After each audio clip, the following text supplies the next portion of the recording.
नमस्कार साथियों, मैं राजेंद्र गुजर स्वागत करता हूं आपका देवश्री विद्याश्रम ऑनलाइन क्लासेज में। साथियों, आज मैं महत्वपूर्ण एक टॉपिक लेके आया हूं जो वर्ण विचार के अंदर भी महत्वपूर्ण होता है और संपूर्ण वर्णों में होता है। हमें एक वर्ण दिखाई देता है, वो इस टाइप में दिखाई देता है, अनुस्वार के रूप में। इसे कहते भी अनुस्वार ही है, लेकिन इसका उच्चारण क्या होता है, इस उच्चारण का हमें पता नहीं है। इसको अंग उच्चारण करते हैं, लेकिन जब हमें यही दिखेगा तो क्या इसको क्या लिखेंगे, न लिखेंगे या मैं लिखेंगे। इंग्लिश में तो हम इसको एन और इसको एम का उच्चारण करके कर लेते हैं, लेकिन क्या हिंदी में आएगा तो हिंदी में जब हम लिखते हैं तो इसको क्या न उच्चारण करेंगे, मैं उच्चारण करेंगे या कुछ और करेंगे।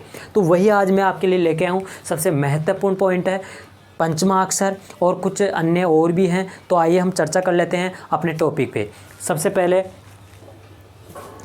चर्चा करेंगे हम कुछ, मैंने पिछले वीडियो में अपन को 8वां पॉइंट लेता हूँ। 7 पॉइंट हम कर चुके थे। 8वां पॉइंट जो हमारे पास है वो आता है कि स्वर जो होते हैं, इन स्वरों का क्रम हमें पूछा जाता है।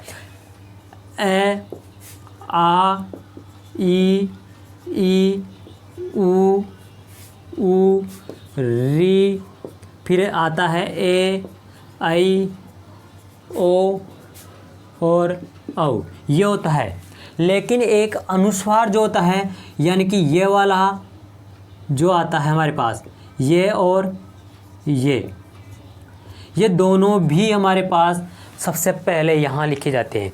यानी कि इनका क्रम अगर आपसे पूछा जाए तो आपका क्रम सबसे पहले ही आएगा। सबसे पहला स्वर यहाँ से स्टार्ट होगा और इसके बाद में ए के बाद में यानी कि स्वर रहित वर्ण आते हैं। स्वर रहित वर्ण आते हैं। स्वर रहित वर्ण आते हैं मतलब क्या हुआ, यानी कि व्यंजन होंगे। तो फिर इसमें व्यंजन कैसे आएंगे, इसमें देखिए व्यंजन किस प्रकार से आएंगे। स्वरों का क्रम पता चल गया। हम यहाँ से स्टार्ट करते हैं और डबल बिंदी का औ तक हम उच्चारण करते हैं, ए, आ, ई। लेकिन ये ध्यान रहे, ये दोनों सबसे पहले आएंगे क्रम पूछा जाए तो।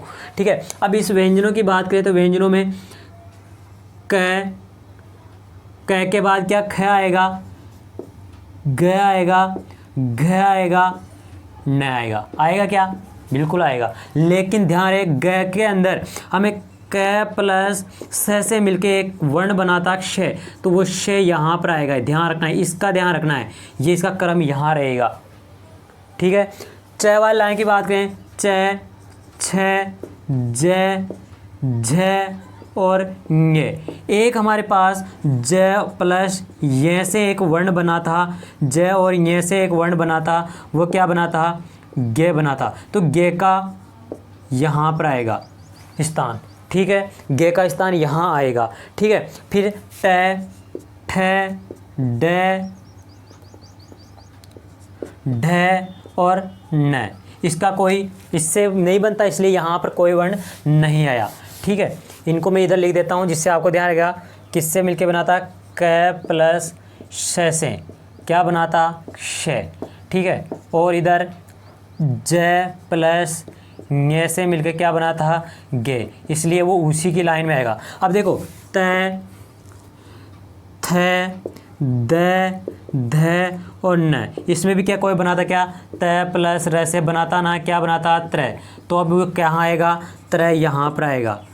ठीक है, त्र यहाँ पर आएगा। समझ में आ रहा है आपको। और देखिए और क्या कह रहे हैं, और है हमारे पास। अब इसके बाद में प, फ, ब, भ और म। ठीक है। और इसके बाद में य, र, ल, व, स है, यही थे। लेकिन एक हमारे पास श्रेय वाला भी स आता था, वो किससे मिलके बना था, स प्लस र से। ठीक है, स प्लस र से क्या बना था, श्रेय बना था। तो यानी कि ये स के पास में यहाँ पर क्या आ जाएगा, ये वाला श्री वाला श्र आ जाएगा। समझ में आया, इनका क्रम समझ में आ गया। यहाँ पर ये वाला वर्ण आएगा, यहाँ पर गे वर्ण आएगा, यहाँ पर त्र वर्ण आएगा, यहाँ पर श वर्ण आएगा। ये क्या है, संयुक्त हैं। ये क्या है, संयुक्त है, इसलिए इनका क्रम बीच बीच में आया है। ठीक है। और ए आ का यहाँ पर आया है। आपसे अब यहाँ तक कि पूछा जाए कि इनका बारखड़ी अगर इस तरह से लिखें तो देखो पहला क्या है, अनुस्वार वाला है। तो हम देखो पहला क ऐसे लिख करके फिर क लिखेंगे, का, फिर क का की। अब की आएगा तो वो इस तरह से आएगा और फिर इस तरह वाला की आएगा। फिर बड़ी की आएगी तो इस तरह वाली आएगी, फिर इस तरह वाली आएगी। फिर के, क का की के। अब कू आएगा तो सबसे पहले कू ये, फिर ये कू आएगा, फिर बड़ा कू, फिर कू, फिर किरी ये वाला, फिर किरी ये वाला, फिर फिर को, फिर को। मतलब इसमें बड़ा वाला को भी रह रहा है, बड़ा वाला भी रह रहा है, वो हमें ध्यान है कि के बाद में कई आएगा, को आएगा। लेकिन हमें क्या रखना है कि पहले क्या आया है, अनुस्वार वाला आया है। उसके बाद में इन अनुस्वार वाले को निकालते हैं और उसके बाद हम बारकड़ी पढ़ते हैं तो ये वाली पढ़ते हैं। ये अनुस्वार वाली बारकड़ी को हम निकाल देते हैं, अनुस्वार वाली को निकालते हैं ना। अनुस्वार वाली को निकालने के बाद में हम पढ़ते क्या है, क का की कू के कई को यही पढ़ते हैं। लेकिन हमें यहाँ अनुस्वार सबसे पहले आ रहा है, इसलिए ए को बाद में मिलाएंगे, आ को बाद में मिलाएंगे, सबसे पहले इसको मिलाएंगे। यही तो मिलाते हैं हम, सभी स्वरों को मिलाते हैं, सभी व्यंजनों में यही मिलाते हैं। तो यानी कि ये क्रम हमें पता होना चाहिए। हमारे पास कई बार शब्द पूछ लिया जाता है कि एक वर्ण लिख देगा, उसमें पहला वर्ण इससे स्टार्ट करेगा, दूसरा इससे करेगा, तो हमें इससे पहले ये वाला आएगा, प्राथमिकता इसे दी जाएगी। ठीक है, तो यानी कि ये बहुत ही इंपॉर्टेंट था कि इनका क्रम क्या है। इनका क्रम आप से पहले आएगा। अब देखो, एक आता है अनुनासिक स्वर और एक आता है निर्नुनासिक। अनुनासिक, ठीक है, और एक होता है निर्नुनासिक। यानी कि अनुनासिक में क्या होगा, सब में एक अनुनासिक लगा होगा, अनुस्वार लगा होगा। लेकिन निर्नुनासिक जिसमें जो नाक से बोले जाए, अनुनासिक नाक यानी कि बिल्कुल ये नाक, इनमें नाक का अभाव रहेगा, नाक से नहीं बोले जाएंगे, ये नाक से बोले जाएंगे।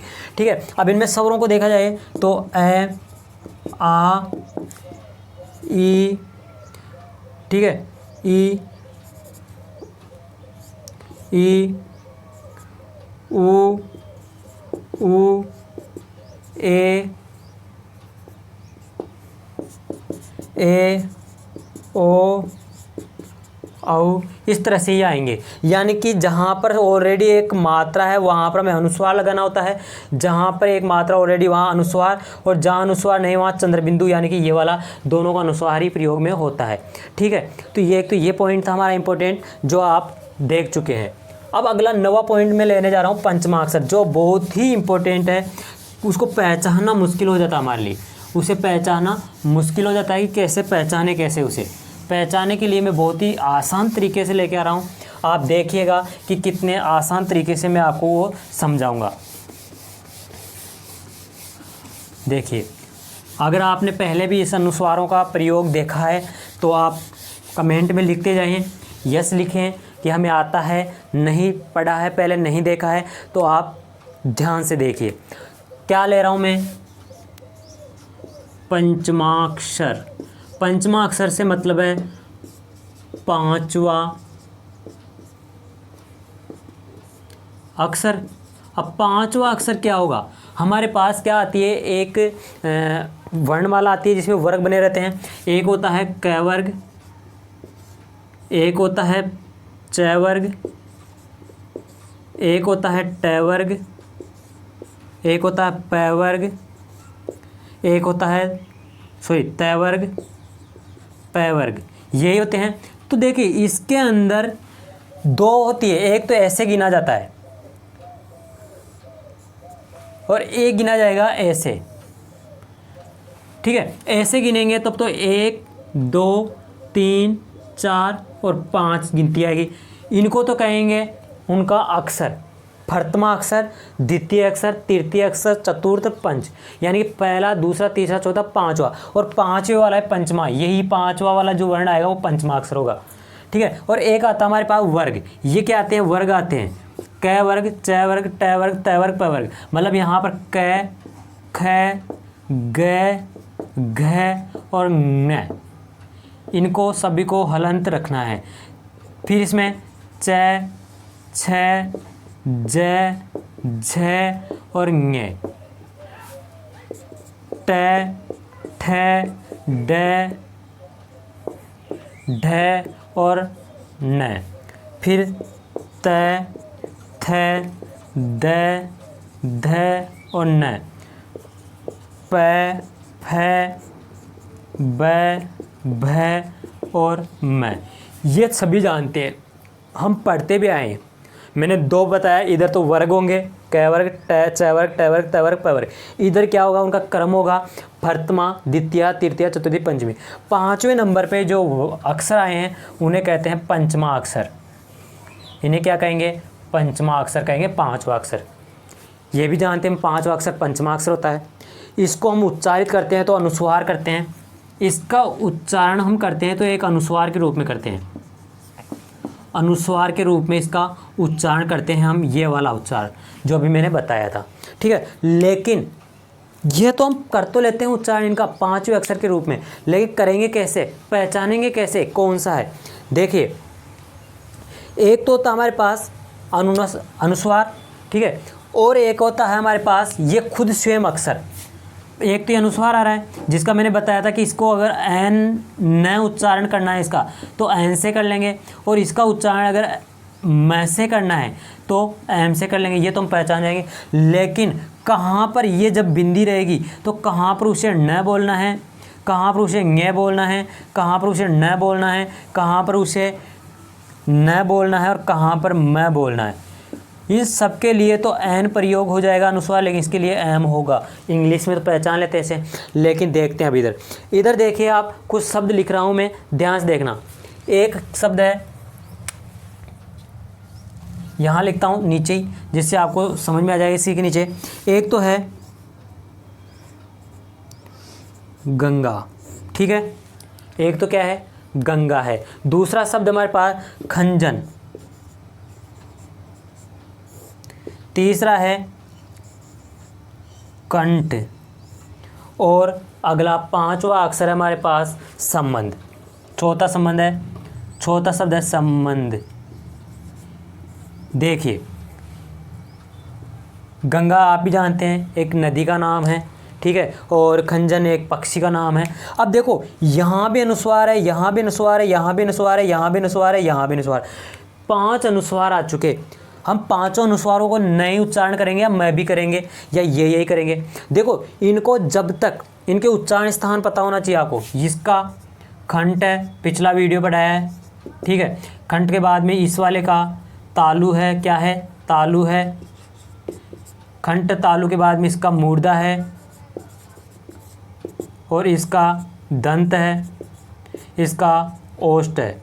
ये उच्चारण स्थान है। तो इन वर्गों का जब अपने ही वर्ग में ये रहेंगे, जब तो इनका उच्चारण स्थान कंठ, तालु, मूर्धा, दंत, ओष्ठ रहेंगे। कब तक, जब तक ये अपने वर्ग में रहेंगे। क, ख, ग, घ, ण, क, ख, ग, घ, ण, यानी कि इस तरह से उच्चारण होंगे। च, छ, ज, झ, ण, ध्वनि आएगी उनकी स्वयं की, ठीक है। ट, ठ, ड, ढ, ण, त, थ, द, ध, न, प, फ, ब, भ, म। खुद के उच्चारण स्थान, खुद के ही एक उच्चारण स्थान से ध्वनि आएगी स्वयं की। जब उसको नाक से बोला जाएगा, मतलब उसे नासिका का नाम दे दिया जाएगा, यानी कि नासिका, नासिका अनुनासिक वर्ण हो जाएगा। ये क्या हो जाएगा, अनुनासिक हो जाएगा, अनुनासिक हो जाएगा। तब इसका उच्चारण अंग हो जाएगा, अंग, अंग हो जाएगा। कब, अंग, यानी कि इन सभी को हम ये अंग कह बोलेंगे, अंग, ठीक है। अंग उच्चारण करेंगे तो अंग उच्चारण यहाँ पर गंगा, अंग उच्चारण हो रहा है। खंजन, अंग उच्चारण हो रहा है। खंड, संबंध, इनमें सब में उच्चारण हो रहा है। अब देखिए, इनमें है कौन सा वर्ण, वो जरूर पहचाना है आपको। इनके लिए एक इम्पोर्टेंट बात ध्यान रखनी है कि उससे अगला वाला अक्षर, ये वाला अक्षर जहाँ भी आ रहा है वो किस वर्ग का है, उसी वर्ग का वो वर्ण पांचवा होगा। जैसे ग, ये है। अब इसके बाद में बिंदी आ रही, लेकिन अगला अक्षर क्या आ रहा है, ग आ रहा है, तो इसी वर्ग का पांचवा अक्षर यहाँ पर होगा, ये गंगा होगा, ठीक है, समझ आएगा। यानी कि गंगा के अंदर ग जिसके ऊपर बना हो, उससे अगला वाला वर्ण किस वर्ग का है, जिसके ऊपर चढ़ा हुआ उसको नहीं देखना, उससे अगला वाला वर्ण जो आ रहा है वो किस वर्ग का, जिस वर्ग का उसी वर्ग का पांचवा अक्षर हो जाएगा, ठीक है। खंजन, मैंने ख का ख लिखा। अब जय है, जय किसका है, च वर्ग का 5वां वर्ण, तो यहाँ पर अनुस्वार का ये हो जाएगा जन, खंजन। ठीक है, खंट, क का क, अभी खंट में ठ आ रहा है, ठ किसका है, ये इसका अंतिम न है, न को आधा ही लिखना है, तो ये न आधा है, खंठ।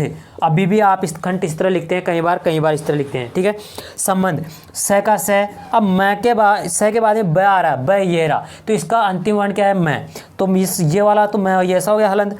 फिर द किसका गया, इसका, तो यहाँ पर न, तो लेकिन यहाँ पर ब और ये वाले न के लिए न और द, संबंध। इस तरह भी संबंध लिखते हैं ना। आप सोच रहे होंगे इसमें एक ऐसा ही और ऑप्शन आता है, दिनांक। अब देखो दिनांक की बात लेते हैं, दिनांक में यहाँ क्या गया, क का अंतिम अक्षर 5वां, तो ये होगा दी ना के, इस तरह लिखते हैं ना। कभी कभी आप देखना, आपके जो पूर्वज हैं यानी दादाजी पिताजी, अगर वो इस भाषा का प्रयोग करते हैं तो दिनांक इस तरह से लिखते हैं। तो आप देख रहे होंगे कि उसी वर्ग का 5वां अक्षर होता है, उसी वर्ग में आता है। ये हम संधि में पढ़ेंगे, पंचमा अक्षर जो अनुनासिक संधि पढ़ेंगे उसमें उसी वर्ग का 5वां अक्षर होगा, वो अभी यहीं पर आपको बहुत अच्छे से समझ में आ जाएगा। पंचमा अक्षर को बहुत अच्छे से आप समझ सकते हैं कि ये तो होते वर्ग, क वर्ग, च वर्ग, ट वर्ग, त वर्ग, प वर्ग, उसी वर्ग का कोई सा वर्ण अगर आता है, अगर और वो अनुस्वार ऊपर है, तो समझिए उसका शुद्ध रूप पूछा जाए आपसे, इनका शुद्ध रूप पूछा जाएगा, तो आप उसको क्या बनाएंगे, क्या इसको आप गंगा बनाएंगे क्या गंगा, क्या इसको खंजन बनाएंगे, क्या इसको खंठ बनाएंगे, क्या इसको स न बंद ऐसे बनाएंगे, क्या नहीं बनाएंगे ना, क्योंकि न तो नहीं होता सबका उच्चारण उसी वर्ग का 5वां अक्षर होता है, जिसका ग उच्चारित होता है, वो क्या बन जाता है, अनुस्वार। यहाँ भी अनुस्वार बनाया उसी वर्ग का 5वां अक्षर था, यहाँ भी अनुस्वार बना उसी वर्ग का 5वां अक्षर था, यहाँ भी अनुस्वार बना, यहाँ भी अनुस्वार बना, यहाँ भी अनुस्वार बना, लेकिन इस सब में और इसमें अंतर है, एक जगह म आया है, एक जगह न आया है, लेकिन हमें वही पहचानना है कि जिस वर्ग का होगा उसी वर्ग का 5वां अक्षर में लगाना है। ठीक है, और ये मेरे बहुत ही अच्छे से समझाने की कोशिश की है। मेरे को नहीं लगता पंचमा अक्षर में आपको कोई प्रॉब्लम आएगी।